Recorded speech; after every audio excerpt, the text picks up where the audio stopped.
Good morning. It's an honor to be here with Premier Ford and my colleagues and our ministers of the Crown and the Mayor and Regional Chair and all of you. It's a success story here at Darlington. Darlington, as you know, is a 4-unit facility, and it provides 20% of Ontario's energy needs. That's enough to power 2 million homes. So it's a success story to date, and more successful stories to be told at this great complex. And it is with pleasure, therefore, that I introduce my friend and my colleague, the Minister of Energy, the Honourable Todd Smith. Toddy, good job, buddy. Premier, thanks, Todd. Good to see you and so many of my colleagues from the Durham region. MPP McCarthy is a tremendous member for this region, and you're looking right here at the MPPs that represent Canada's clean energy capital. You and your colleagues, Todd, including Minister Bethlen Falvey, MPP Coe, MPP Barnes. We have Minister Piccini here as well. Incredible supporters of Ontario's nuclear industry and its workers.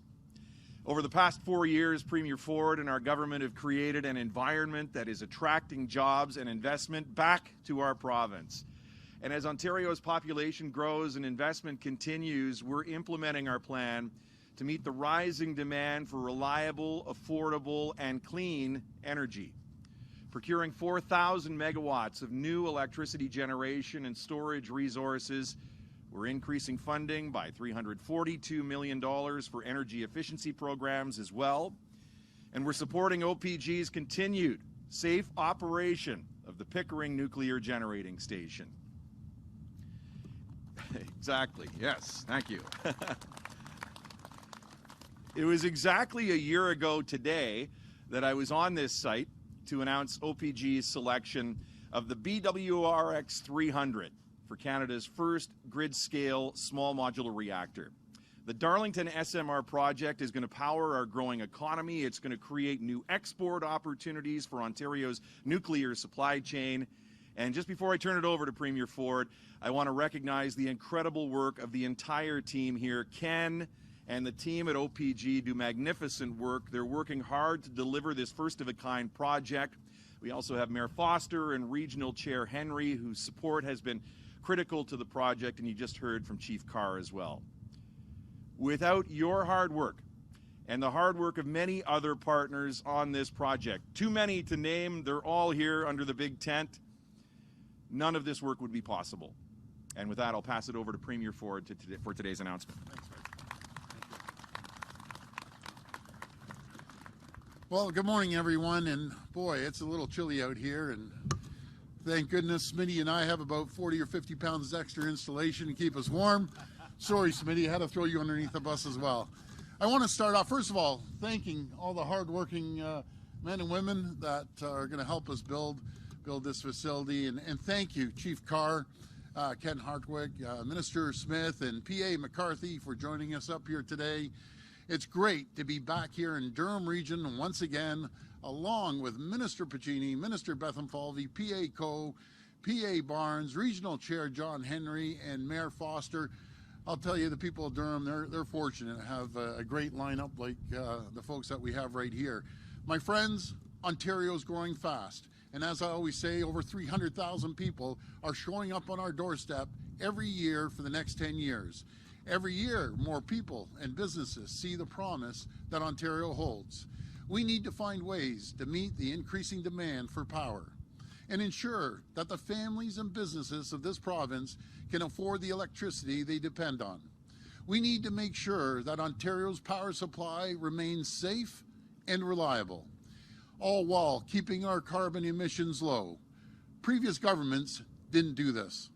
They didn't invest in the future, and everyone paid for their bad decisions. They let energy costs skyrocket, chasing businesses to a tune of 300,000 jobs were lost under the previous government. from this province. And as we stand here today, since we've been elected 4.5 years ago, there's 500,000 more people working today than there was 4.5 years ago, because we're thinking of putting money back into people's pockets, reducing the cost of doing business. But those days, my friends, those days of losing jobs, they're gone, they're done, and our government has a plan to build Ontario for the future. Nuclear power generation has been providing safe, efficient, and cost-effective electricity across Ontario for the past 50 years. In fact, 20% of all the power in this entire province comes from the Darlington station right behind us. And nuclear power is clean power with zero carbon or smog emissions. Not to mention that it supports thousands of steady, good-paying jobs for families of this region. That's why I'm thrilled that a new small modular reactor will soon be installed right here at Darlington, setting the stage for the next generation of clean, Ontario-produced nuclear energy. Once online, this SMR will boost the capacity of the Darlington station by 300 megawatts. That's enough electricity to power 300,000 homes. The fact is, SMRs are a massive leap forward and a major development for the future of nuclear energy. SMRs are far cheaper to build than stationary reactors. They're easy to add to on existing sites, and they're mobile. SMRs offer an opportunity for Ontario to show the world where the future of clean energy lies. And it's this kind of made in Ontario solution that's attracting investment and creating more jobs, because it's no secret that manufacturing is a major part of Ontario's economy going forward, and that it's going to require a stable and affordable supply of electricity. We are set to be a global leader in building electric vehicles from start to finish, manufacturing clean steel, building rechargeable batteries, and providing the critical minerals those batteries and reactors like this one need to operate. Ontario's future requires more power, and we must be ready.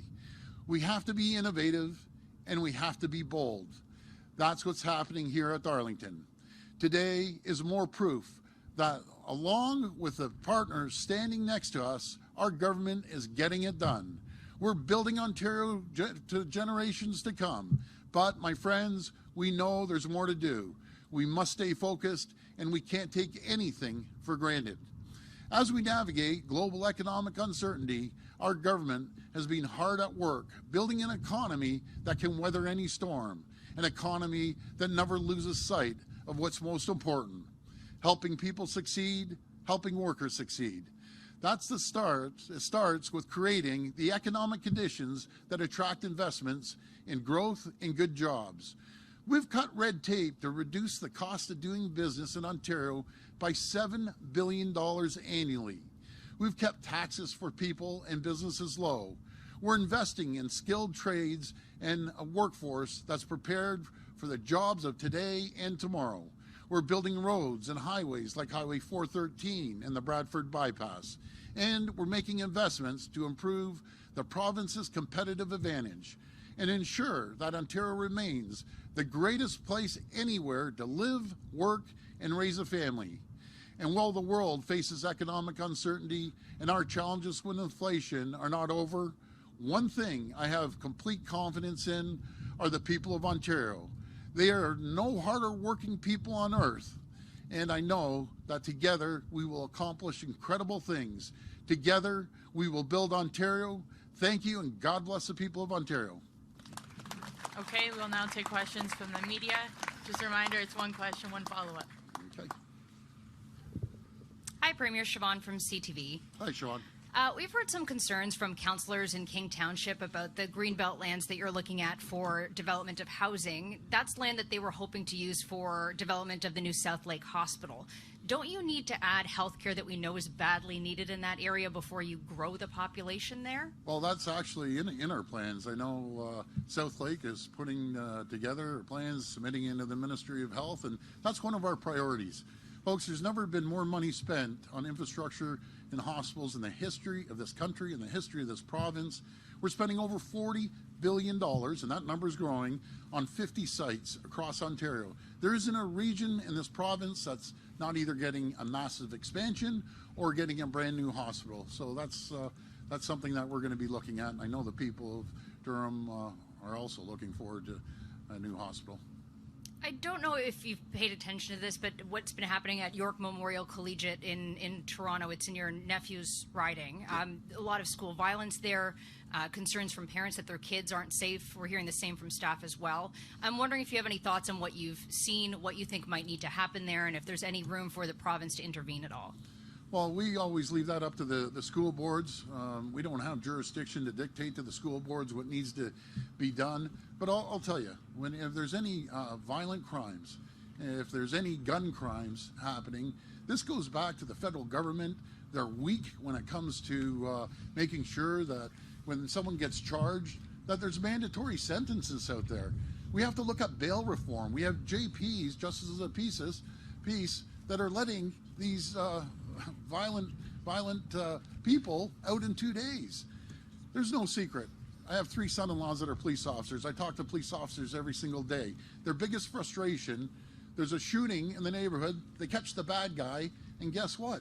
They let him out on the street the next day or the next 2 days. That is absolutely ridiculous. We need to make sure that our communities are safe. We need to be tough when it comes to the laws of this country, and we know that the federal government controls the criminal code, so they need to toughen up rather than being weak and letting these people back out on the streets and say they're going to be reformed, and there they are, they're shooting up the streets again. Alistair McNamara, Durham Radio News. Hi, Alistair. Premier, in a report by the Auditor General this week, she says the provincial electricity subsidies are failing to reduce the root causes of the high prices. She says they simply shift a portion of the costs from ratepayers to taxpayers. How would you respond to that? Well, that's a good question for the minister. I had a feeling I would do that. Thank you very much, Premier, and thank you for the question. Clearly what we're dealing with is the hangover from the Liberal era, which drove electricity prices through the roof. Sole-sourced contracts that were way over the market price that we're still dealing with today. You all remember the solar contracts that were signed at 80 cents a kilowatt hour when facilities like this were producing reliable electricity, clean, efficient electricity at 8-9 cents a kilowatt hour. As a result, what we've done to ensure that we can see the growth and stability in our energy sector again and investment coming back to our province is put forward a comprehensive electricity plan. That comprehensive electricity plan, coupled with the Ontario electricity rebate, is ensuring that manufacturers in our province are saving 15 to 17% on their electricity bills every day. Is there a cost that comes with that? Absolutely. But there is a lot to be gained with that, and we're seeing that in the multi-billion-dollar investments that are coming in our EV manufacturing sector. You know, we saw under the previous Liberal government auto factories leaving for other jurisdictions and those manufacturing jobs leaving for other jurisdictions. Now we have those EV platforms coming to places like General Motors in Oshawa here in the Durham region and many others across the province. EV battery manufacturing facilities coming back. Electrification in our steelmaking processes. All of this is going to require more electricity, and we have a plan to ensure that we are providing that electricity for future investment and population growth in our province, and this small modular reactor is one piece of that puzzle. And just to follow up, Minister, we talked about expanding electricity. What about lowering the costs in the province? Any plans on that? Well, we are making sure that electricity rates remain stable. What we saw under the long-term electricity plan from the Liberal government was increases of 7, 8, and 9% year over year through the end of the decade. We're ensuring with the programs that we have in place under the guidance of our Premier and my colleagues who are here today that we have stable electricity prices and, a matter of fact, well below the rate of inflation every year, and ensuring a reliable, affordable, clean, safe electricity system for the residents of our province, those who are looking to invest in our province. Thank you. Okay, this will be the last question. Morning, Premier. Liam Casey with the Canadian Press. Good morning. The The federal environment says Ottawa will not provide disaster compensation where a province deliberately allows housing to be built in areas prone to flooding. Stephen Guilbeault says some of the lands where housing is being proposed in Ontario are in floodplains. Will you be building homes in floodplains in the Greenbelt that you just opened up? No, and I encourage the federal minister to do his research. It's the responsibility of any builder, no matter where we build, to make sure that they protect any floodplains. And I just wish you'd do a little more research on that, and maybe I'll call them and inform them what's going on. What do you think of Danielle Smith's Sovereignty Act? Well, that's up to Alberta. I'm not going to get involved in Alberta politics, and I've had an opportunity to speak to Danielle, I think, once or twice, so I don't interfere in other provinces' jurisdictions. Okay, thanks everyone. That's great. Thanks, everyone. Take care.